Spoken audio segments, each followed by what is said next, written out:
Yo, GPJ here. Whether or not you're pulling for Jiaoqiu, there's no denying that he offers a very unique nihility status. And I think it's fair to say that Jiaoqiu is in fact not a nihility unit, but a harmony. Okay, before you click off, I need you to understand something. Okay, don't click off yet. Let me cook. Jiaoqiu offers a unique type of vulnerability in that the enemies, whenever they get inflicted with Ashen Rose, get increased damage. Now, the maximum stacks, if you maximize all of its traces and you get all 5 stacks of Ashen Rose, and that is the cap, you would get a maximum of 35% increased damage. If it has his field active, you can basically get another 15% increase in your ultimate damage. Using a damaging ultimate against an enemy, and they have all stacks plus the zone, you basically give them a 50% increased damage. Keep in mind, this is not a true 50% increase in damage. With defenses and resistance and some other factors, it could probably be closer to like 20 to 30% of damage increase to your DPS. But what Jiaoqiu offers outside of his quote-unquote buffing, because again, his main job is debuffing the enemy with damage increase, in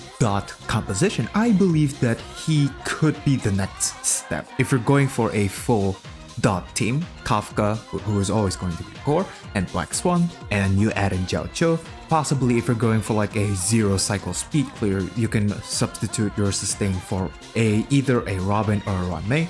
Personally, go with Robin because she's just absurd. I still regret that I haven't pulled her.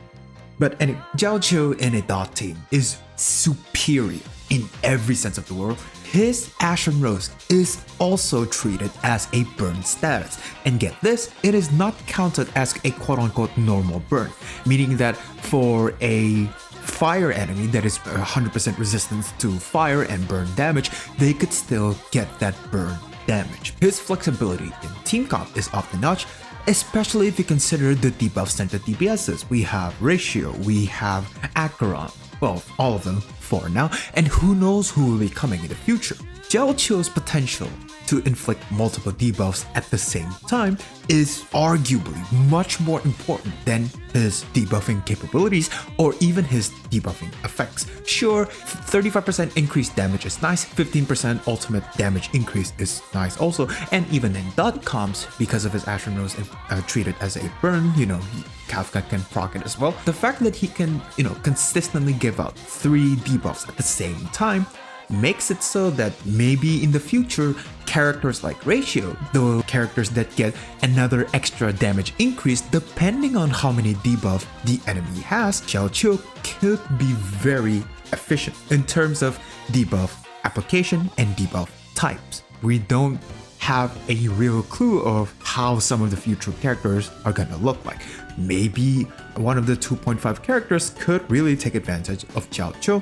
Maybe in the future, some characters that we haven't seen from the Xianzhou or another character that we haven't seen from Penacony could be playing into that mix as well. But again, this is all just speculation. Personally, if you're going for a Jiaoqiu, he is a absurdly great nihility unit that can give multiple debuffs, flexible enough to where he can fit in most of the debuff-centered comp, especially with dot teams, and he can contribute mightily. Acheron and Ratio team comp, and he will work just fine. Thank you all so much for watching. Leave a like and subscribe if you enjoyed this video. As always, see you around.